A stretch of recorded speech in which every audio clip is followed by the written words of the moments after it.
we also now shut down the immune system, which is protecting us from those infections.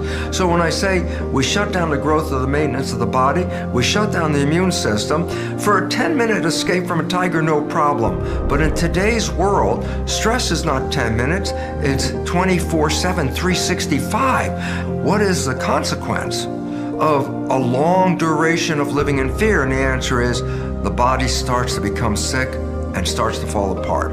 It now turns out that stress, the problem that fear generates, stress, is responsible for up to 90% of all disease.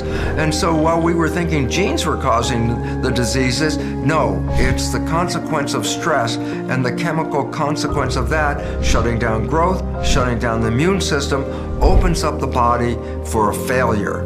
And this is why disease is the result of chronic fear.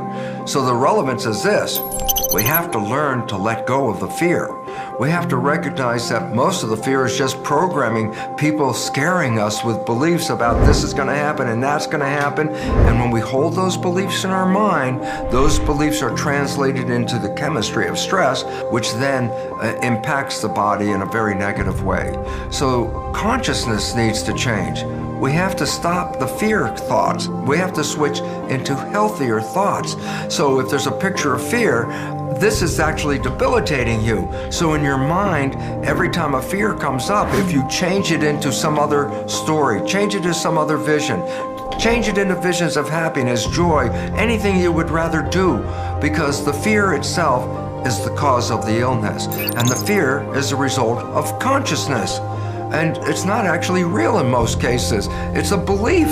And if we change that belief surrounding the fear, we are then empowered to return back to a healthy, vital system where the blood is flowing back into the viscera, maintaining us, and the inhibitions on the immune system are stopped. And in this process, we can then have a life of full health and happiness, especially when you recognize that over 90% of the diseases facing this planet are all coming from fear. It's up to us.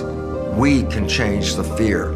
You consciously must redirect that fear and change it by replacing it with thoughts of love, happiness, joy, health, and all those wonderful visions, because in that mindset, the chemistry will actually enhance your vitality.